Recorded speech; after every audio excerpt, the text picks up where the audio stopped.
Now, for the parts bin, I want to cycle back to something that was reported earlier in the month, actually late last month, that is kind of a touchstone for us, and I haven't really talked about it lately, and that is Made in America. Now, people may debate whether made means assembled or actually sourced or manufactured, but the President of the United States has basically reaffirmed and made a commitment to not just Made in America, but converting the federal fleet to pure electrics. That's 645,000 vehicles in the years to come. I have a couple things on this. I'll start with the electric fleet. One interesting comment I heard, which I'm all for that. Seems like it makes a lot of sense, and they'd probably go to the vehicles that make the most sense first. But I follow someone, or I talked to someone that was an FBI agent on Facebook, and their concern was sometimes in the middle of the night they get an assignment and they are in the middle of absolute nowhere with hardly even any gas stations around. So they were concerned that if electric stations aren't available, which I agree, and they'd probably be the last ones to. Do we have to really beat this horse? Let me defer for a minute. Yeah, go ahead. No. Okay. I understood the concern. I don't. Okay. Number one, this is going to happen over a period of years. Yeah, by the time you would hope that. And the industry is already moving to a de facto standard of a minimum of 300 miles of range. Yep. And I think that's low. Yeah. I think the range is going to be closer to 500. Why? Because just the same way the auto industry evolved when it started. Yep. We've seen, since we've been reporting on this, we've seen massive evolution in increase of range, decrease of charging times. I believe that at least for those types of vehicles, they could be specialty vehicles with larger batteries. We already know. We've reported. But right now, the Lucid Air has already had a verified range of 517 miles. They're moving towards building out an infrastructure of charging stations across this country. Charge America, ChargePoint, other companies, utilities are doing it. It will take time. Yeah. But as this, it's kind of you start, and as you start, it gains momentum. Yeah. Think of it like a snowball coming down a hill. Yeah, and obviously you're not throwing the FBI doing these missions in the middle of nowhere, giving the electric vehicles with short range right away. No. Obviously it has to make sense, like you mentioned earlier, to the task at hand. Primarily postal vehicles, which have a defined route, so many miles a day, Did you over see? time. They just created a new design for a vehicle, and they're moving somewhat electric, but they did not commit to full electric. But they have a whole new design, a whole new thing, and first in 35 years. Yep. I thought 40. Yeah. This is going to happen over time. And I'm going to be the first to say it, and we've talked about it. A pure electric is not always the best choice, but it could be a hybrid. It certainly could be a hybrid, and that has a lighter touch on the economy than a pure internal combustion engine. Absolutely. In some cases where range is still an issue, particularly in the rural parts of our country, a hybrid's going to make more sense, or what General Motors used to call it, an extended range vehicle. Yeah. In the case of Volt, where it was an electric with the gasoline engine as backup, as opposed to an assist, where the electric engine or the electric generator was an assist to the internal combustion engine. Yeah. We're going to see this technology continue to accelerate as the industry grows. But it takes volume in order to work out the kinks and to foster technology, to foster breakthroughs in technology. This will help move the industry along. Do you think that it is coincidental that the largest placement of EVs in the world is in China? Because they mandated it. And as a result, all of that technology that they're developing as a result of the volume that they're building feeds on itself. Yeah. It feeds on itself. We've got electric buses.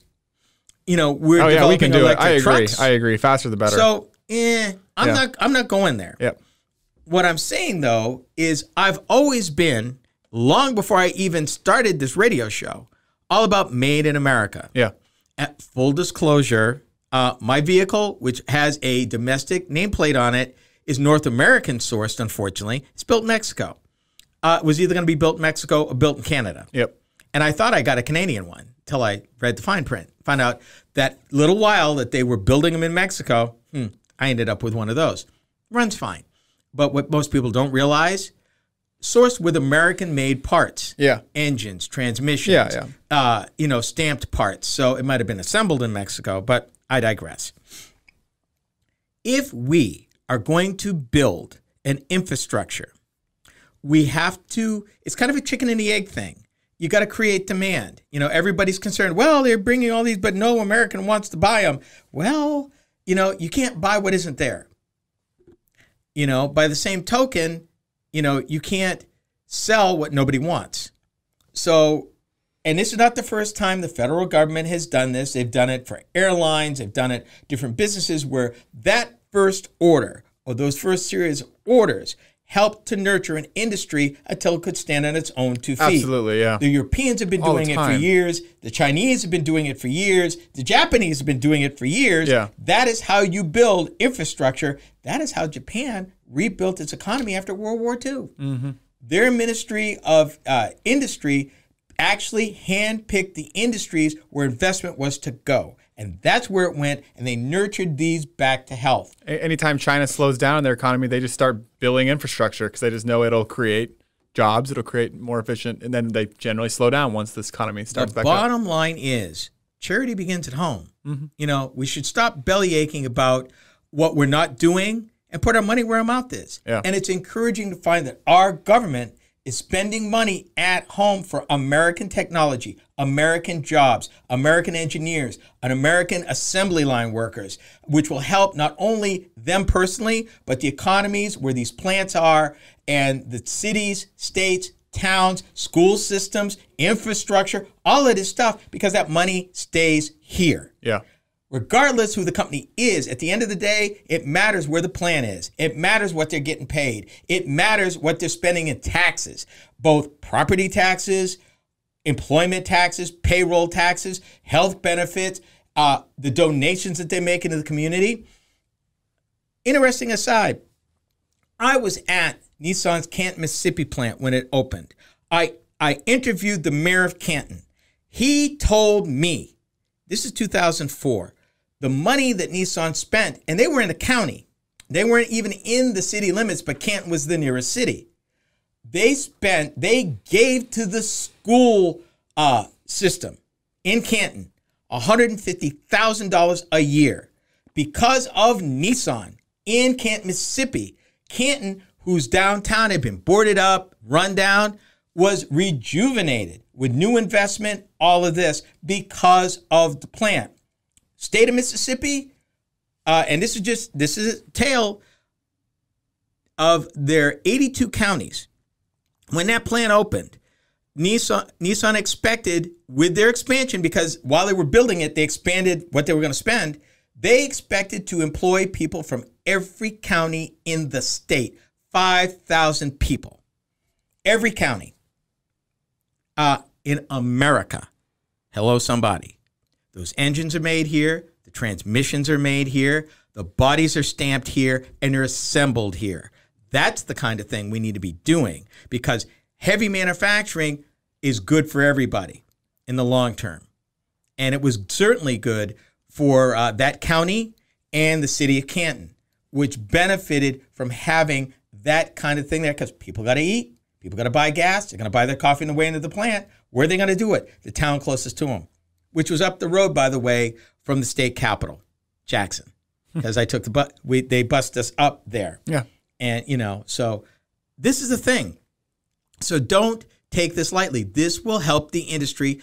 This will help push faster charge times, longer mileage between charges. All of this will be pushed as the industry grows, as they get good at doing this. Lordstown Motors, Bollinger, Rivian, all these manufacturers. It'll be a good thing. Next.